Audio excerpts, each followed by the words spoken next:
leer la palabra del Señor en Hebreos, capítulo 13, voy a dar lectura yo, a un versículo sobre el cual quiero hacer énfasis en el estudio de esta tarde.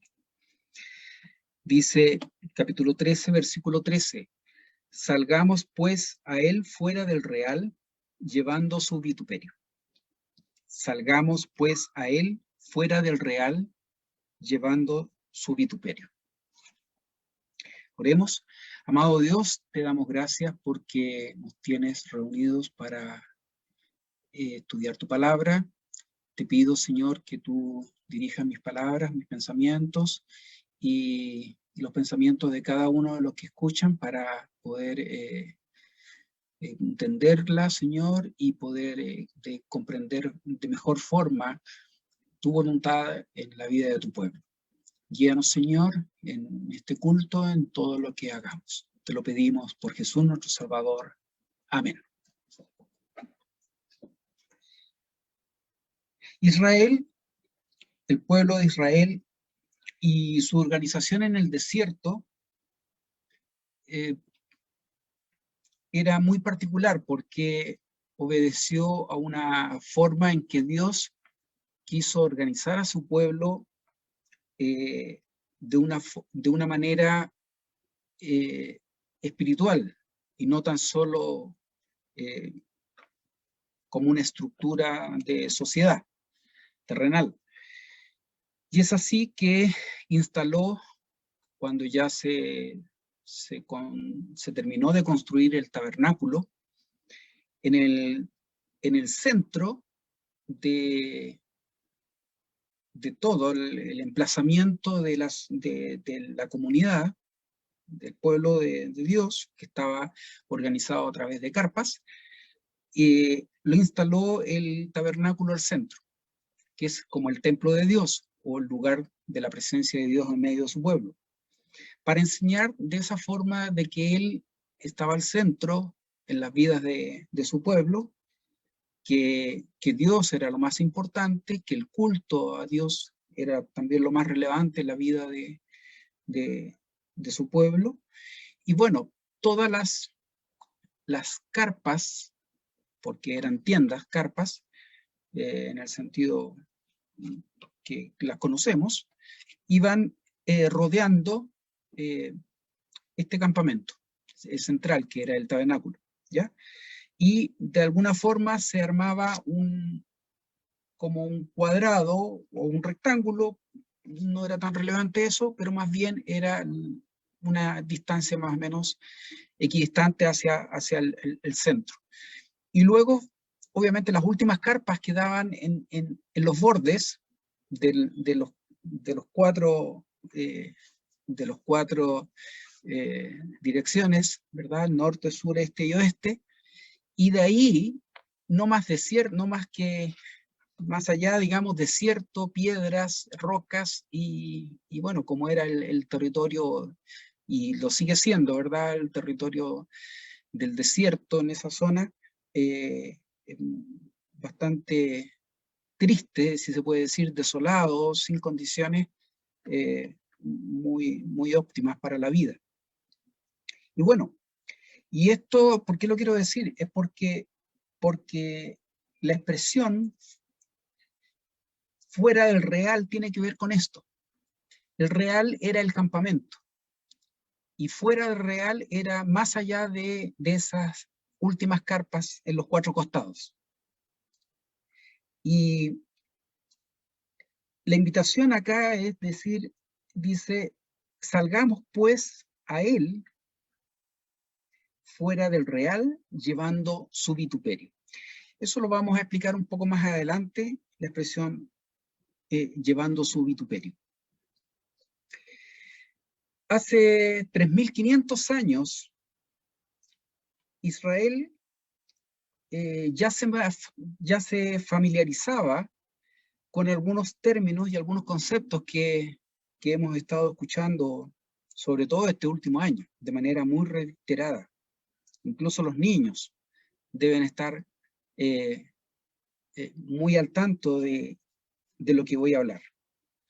Términos como virus, cuarentenas, confinamiento, distanciamiento social, lavado permanente de manos, sanitización, examen PCR, uso de mascarillas, vacunas, etc. Todos esos términos que los escuchamos prácticamente todos los días, no le eran ajenos al pueblo de Dios hace 3.500 años. Quizás no usando las mismas palabras, por ejemplo, examen PCR, ¿verdad? O quizás mascarillas, incluso virus, ¿verdad? Pero sí los conceptos, las ideas centrales eran las mismas, porque tienen que ver con que todo lo que yo nombré, ¿verdad?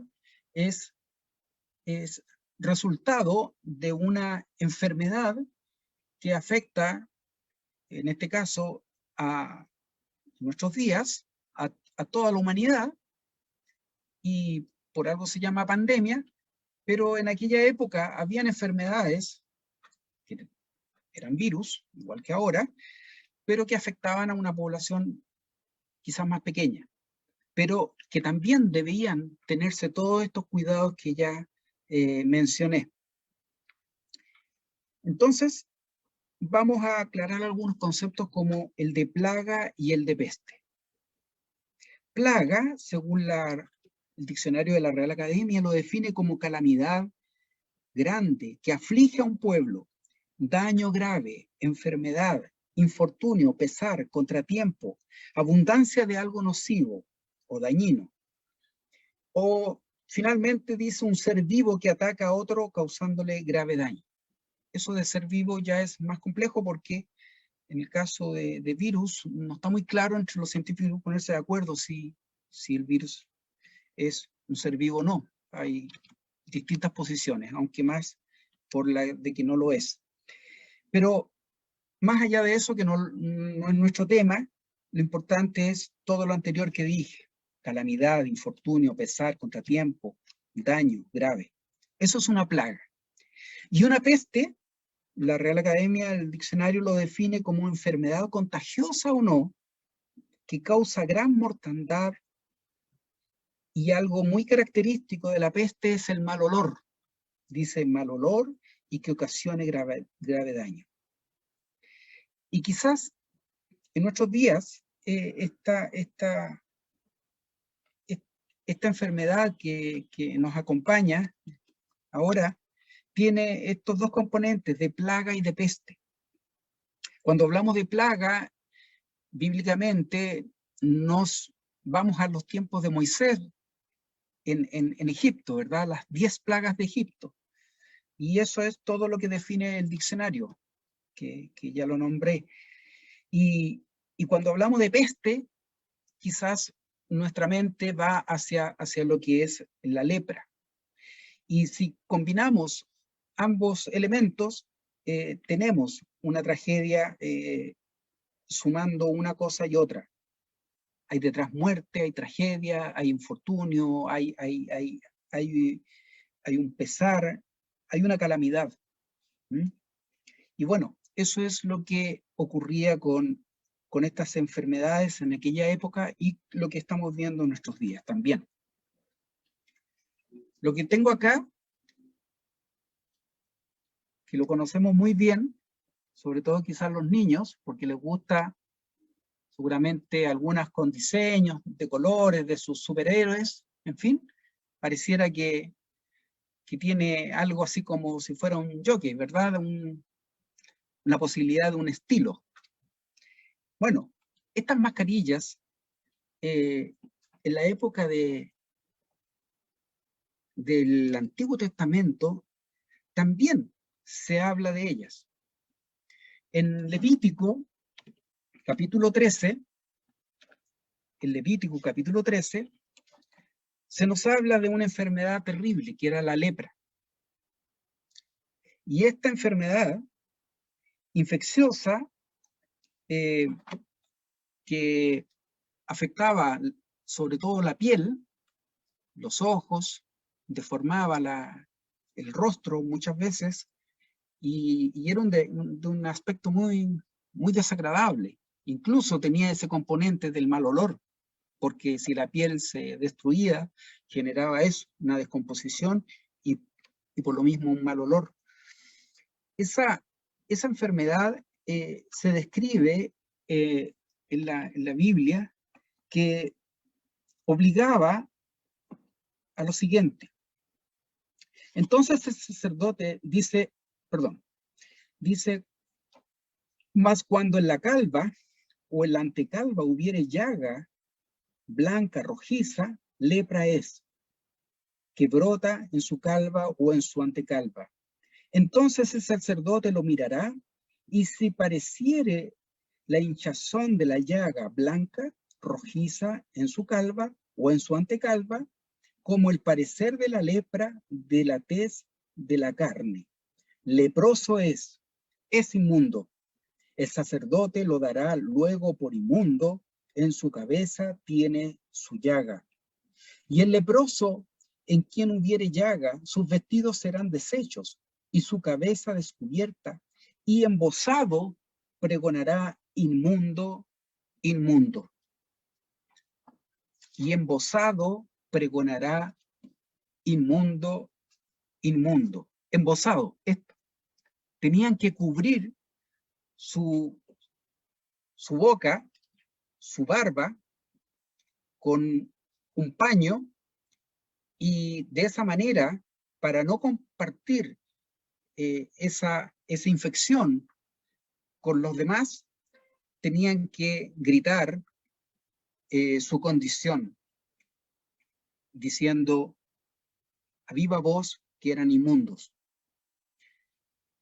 La palabra que aparece aquí en Levítico, y también indicado por algunos estudiosos que aparece la misma en Miqueas, en 2 de Samuel y en Ezequiel, es en hebreo Safam. Y Safam significa labio superior o barba. Y esa es la que se traduce como embozado en todos estos pasajes. No lo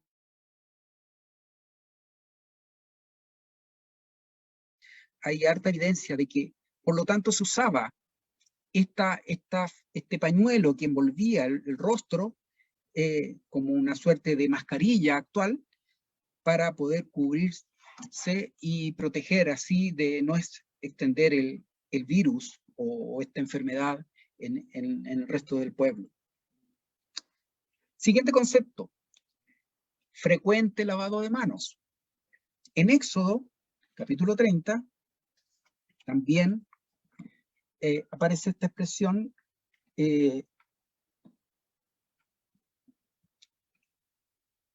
el pasaje que voy a dar lectura. Dice: habló más Jehová a Moisés diciendo: harás también una fuente de metal con su basa de metal para lavar, y la has de poner entre el tabernáculo del testimonio y el altar, y pondrás en ella agua, y de ella se lavarán a Aarón y sus hijos sus manos y sus pies. Cuando entraren en el tabernáculo del testimonio, se han de lavar con agua y no morirán. Y cuando se llegaren al altar para ministrar, para encender a Jehová la ofrenda que se ha de consumir al fuego, también se lavarán las manos y los pies, y no morirán.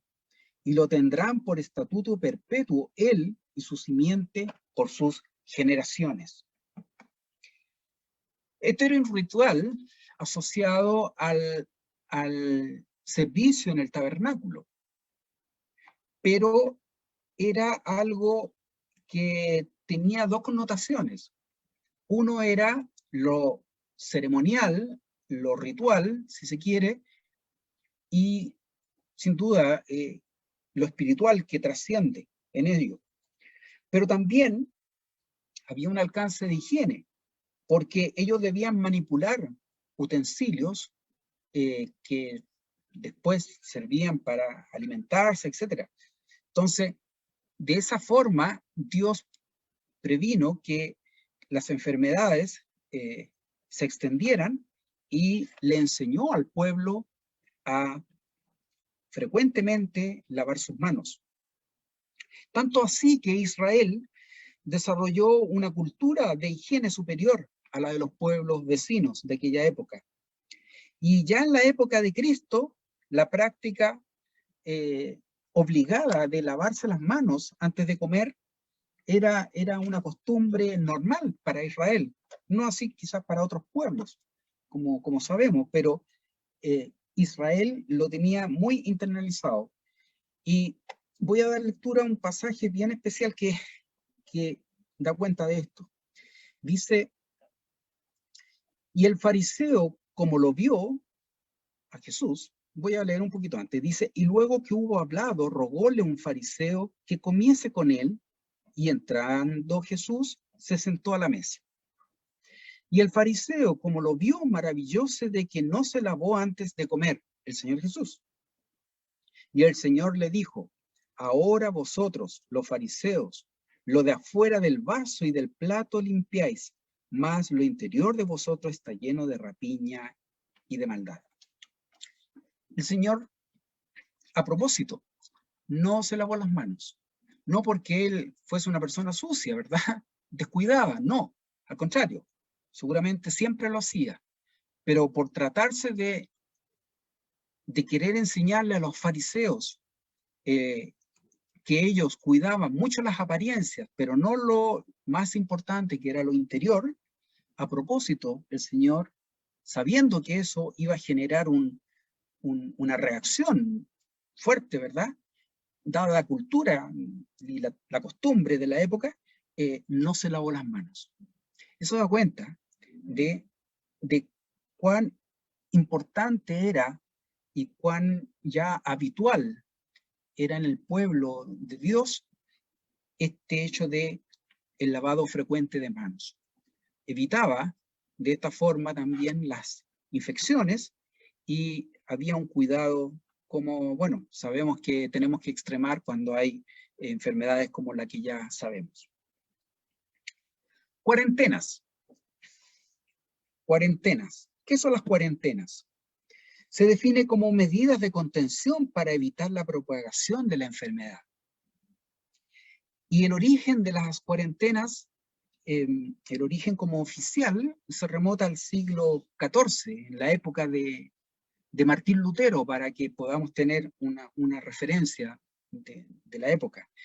En esa época hubo una pandemia, una peste muy grande en el mundo, sobre todo en Europa, que se llamó la peste bubónica o la peste negra, que fue terrible porque mató a 1/3 de la población de Europa. Para llevarlo a nuestros días, es como si ahora muriesen 150 millones de habitantes, para que tengan una idea. El COVID ha matado poco más de 3 millones. Imagínense, 150 millones de habitantes del equivalente, digamos, de ahora, en aquella época, murieron por esta peste bubónica del siglo XIV. Surge, por lo tanto, en aquella época, desesperados intentos de contener esto. Y ahí es donde dos ciudades, una en Italia, que eran como estados, ¿verdad? Que era, en este caso era Venecia, y también otra en Croacia. Ellos establecen cuarentenas oficiales de 30 días y después lo elevan a 40 días, y de ahí sale el término cuarentena, de hacer estas medidas de aislación por 40 días. Pero vuelvo atrás. Hace 3.500 años también habían cuarentenas, no llamadas así, ¿verdad? Pero también Dios tenía el cuidado sobre su pueblo y medidas que estableció, y vamos a ver el ejemplo en el caso de la lepra, lo mismo. Eso está en Levítico. En la lepra, cuando había sospecha de lepra, la persona iba al sacerdote y el sacerdote observaba, seguramente lo tocaba, su cabello, su piel, y podía de esa forma determinar si era sospechoso de esta enfermedad.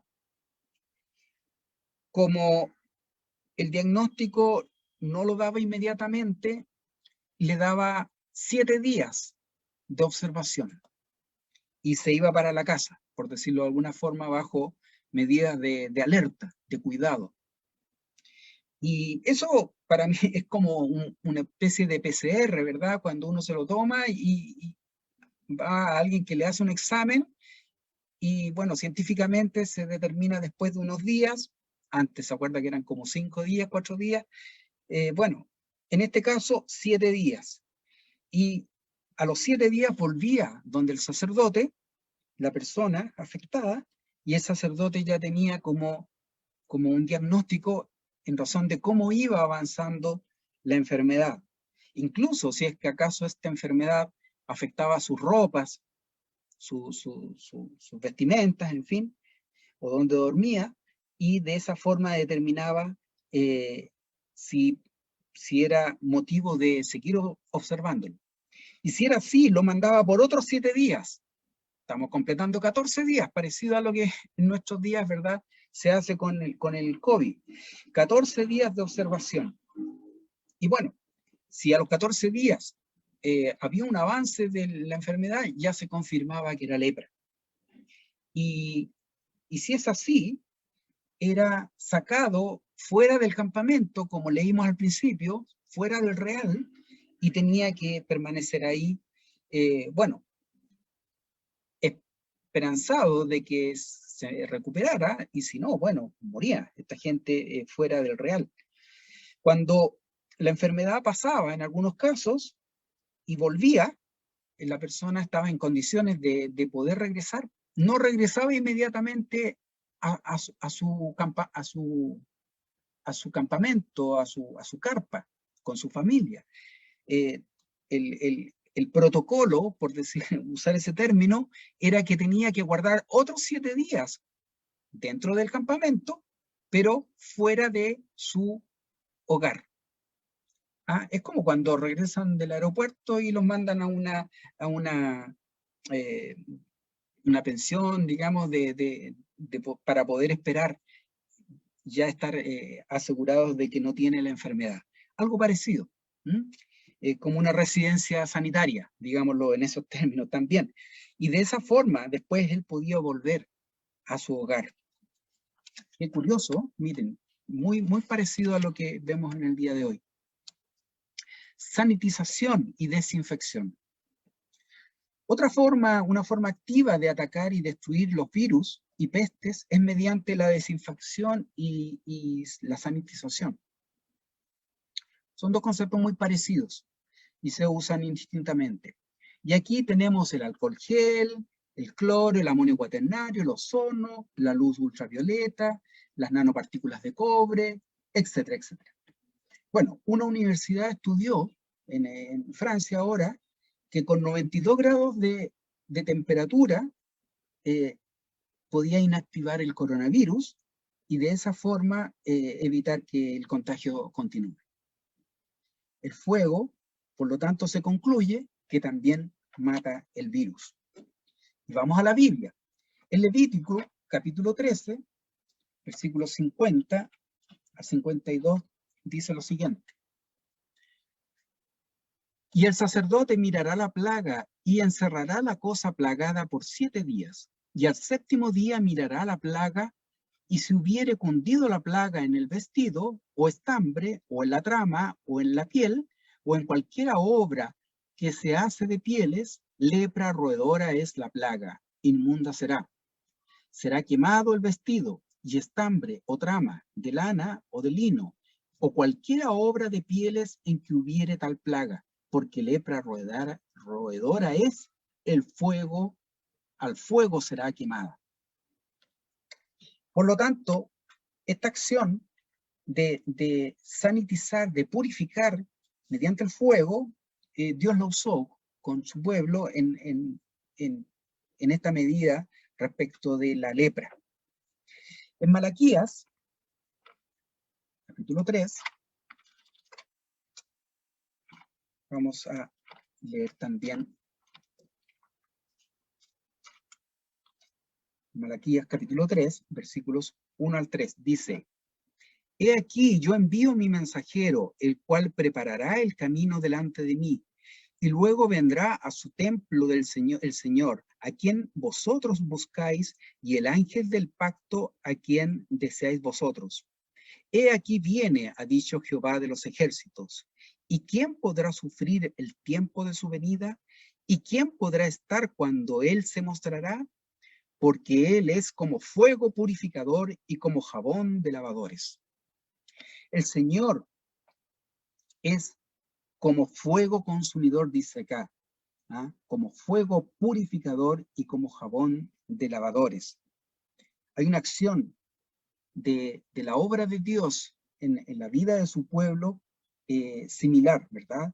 Que es, es como si fuese una desinfección, una sanitización, una purificación. Es como fuego, dice. En Éxodo, volvamos a Éxodo, ahora capítulo 24,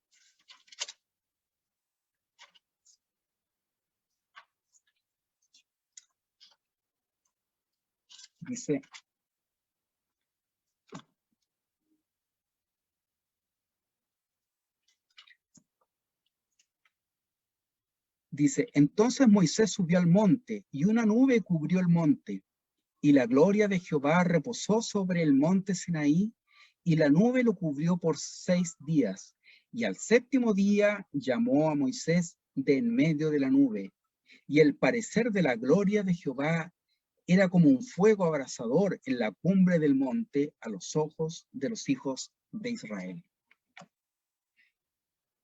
Dios, como se nos presenta como fuego abrasador, consumidor, haciendo ese símil entre el fuego que consume todo, que destruye, ¿verdad? Que purifica. El Señor es lo mismo. Siguiente concepto. Distanciamiento social, confinamiento. Lo hemos sufrido todos, ¿verdad? Esto de estar separados de la familia, de los hermanos, de los niños del colegio, los jóvenes también, de las universidades, del trabajo, de los compañeros de trabajo, etc. En algunos casos más duro y terrible, donde ha habido personas que han perdido a algún ser querido, esta pandemia ha impedido que los puedan tocar, despedir, acercarse a ellos, darles un beso por último, y estar en su partida. Y eso ha sido imposible, producto de lo que sabemos, ¿verdad? De lo infecciosa que es este coronavirus. La lepra también obligó al distanciamiento entre las familias. Debían abandonar sus tiendas, salir fuera del campamento, gritar a quienes se les acercasen, inmundo, inmundo, aléjate. Era terrible, porque además añadía a la enfermedad, que provocaba mucho dolor, mucho sufrimiento, ¿verdad? Y un aspecto muy desagradable, añadir todos estos componentes emocionales de dolor, tristeza, soledad, de abandono incluso. Quizás muchos de los que sufrieron en aquella época esta enfermedad fueron abandonados por sus familias. Y es aquí donde surge esta expresión que dimos lectura al principio, de salir fuera del real, que era además una marca de deshonra, de vergüenza, de oprobio. La expresión vituperio significa todo eso. Es cargar con una infamia vergonzosa. La antigua peste de la lepra tenía terribles consecuencias en la población afectada. Y es por tanto un paralelo muy simétrico de lo que hoy estamos viviendo, 3.500 años después. Pero mucho más, es un paralelo de alcance espiritual. La peste, o el virus, sabemos hasta dónde llega, mata. El pecado y la indiferencia del hombre hacia Dios también mata. En todos los países se teme lo que vivió Italia al principio. No sé si recuerdan. Y que se ha hablado estos últimos días también. Y lo definen como la tragedia de el dilema de la última cama. ¿Qué significa eso? Significa que cuando ya no quedan más camas de emergencia, UCI o con respirador artificial, son los médicos los que deciden quiénes viven y quiénes se mueren. Y ellos decidirán por algún criterio que debe ser muy terrible, ¿verdad? Decidir que esa persona que está enferma en aquella cama no tiene derecho a la cama UCI y todo su equipo, por lo tanto está destinada a morir. Pero en contraste a esto, en nuestros días, nadie se aterroriza con el dilema de ser indiferente al llamado de Dios y sus consecuencias. Lo primero lleva a la muerte. Y lo segundo que acabo de mencionar es peor. Lleva a la muerte eterna y al juicio de Dios. La vacuna, que también surge como salvadora de vidas, permite que se evite llegar a este dilema de la última cama. Bueno, de la misma manera, es Cristo quien, como Salvador de nuestras vidas, es quien nos ayuda a librarnos de la condenación eterna y del juicio de Dios por su obra en la cruz. Su misión fue venir y morir en aquella cruz para darnos vida y vida eterna, para darnos salvación y perdón de nuestros pecados y ofrecernos la vida eterna y librarnos de la condenación. Finalmente, Cristo nos invita a salir del real, a salir de lo que podría llamarse la zona de confort cristiano, que podría ser el real, ¿verdad? El campamento, con las familias, comida, abrigo, protección, pero fuera del real, ¿qué es lo que hay? Hay desprecio, hay vergüenza, hay oprobio, hay deshonra, hay humillación. Eso es lo que significa el salir fuera del real. Y a eso es lo que nos invita la palabra de Dios cuando nos dice que salgamos a Él fuera del real, para también acompañarlos en el oprobio de su vituperio. Dice, por lo cual también Jesús, para santificar al pueblo por su propia sangre, padeció fuera de la puerta. Salgamos pues a Él fuera del real, llevando su vituperio. Dice, salgamos pues a Él. Él está afuera. Él no está en el campamento, no está en la zona de confort. El Señor está fuera. Él cuando vino a su misión, siempre estuvo fuera. Nunca estuvo en la zona de confort que podía Él perfectamente haber estado. Él sufrió humillaciones, sufrió la vergüenza, el menosprecio. Y nada de eso impidió que Él siguiera adelante hasta la cruz, porque era su misión. Hebreos capítulo 12, versículos 2 al 4 dice, puesto los ojos en el autor y consumador de la fe, en Jesús, el cual habiéndole sido propuesto gozo, sufrió la cruz, menospreciando la vergüenza, y sentóse a la diestra del trono de Dios. Reducid pues a vuestro pensamiento a aquel que sufrió tal contradicción de pecadores contra sí mismo, porque no os fatiguéis en vuestros ánimos desmayando. que aún no habéis resistido hasta la sangre combatiendo contra el pecado. Y también Hebreos 13, 12 al 14, que ya le di lectura, pero quiero insistir, dice, por lo cual también Jesús, para santificar al pueblo por su propia sangre, padeció fuera de la puerta. Salgamos, pues, a él fuera del real, llevando su vituperio. Hermanos, Cristo está fuera del real. No nos quedemos en el campamento. Carguemos con él su vituperio, es decir, la deshonra, la vergüenza de ser cristiano. Eso genera muchas veces. Si produce eso en nuestras vidas, no es que esté mal, debe ser así. Y si es así, bueno, carguemos con aquella vergüenza, con aquella cruz, con aquella vituperio, que es la expresión, ¿verdad? Y carguémoslo junto al Señor. Dice, carguemos con él su vituperio, es decir, la deshonra, la vergüenza de ser cristianos.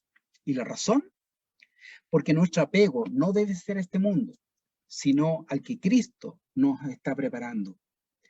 Dice, así que ofrezcamos por medio de él a Dios siempre sacrificio de alabanza, es a saber, frutos de labios que confiesen su nombre. Porque el Señor de esta forma nos va a recompensar cuando estemos en su presencia. Vamos a poder ser por él premiados como buen siervo y fiel de haber resistido en este mundo y haber estado dispuesto a llevar su vituperio también sobre nuestros hombros y vivir tal como él lo hizo, fuera del real. Que el Señor nos bendiga con su palabra y que podamos ser edificados en ella. Amén. Oremos. Amado Dios y Padre nuestro, te damos gracias por tu palabra que nos invita a poder levantar los ojos de este mundo, no apegarlos a él y poder sufrir, si es necesario, como hijos tuyos, Señor, llevando el vituperio, la ofensa y todo lo que implica el ser hijos tuyos, Señor. Que no nos avergoncemos de ti frente al mundo, sino que al contrario, Señor, podamos compartir esta maravillosa fe que tenemos, regalada por ti, Señor, y que podamos de esta forma llegar a las almas que están tan necesitadas. Permite, Señor, que tu palabra quede en nuestros corazones y haz tú la obra de crecimiento, Señor, en nuestras vidas a través de ella. Te lo pedimos por Jesús, nuestro Salvador. Amén.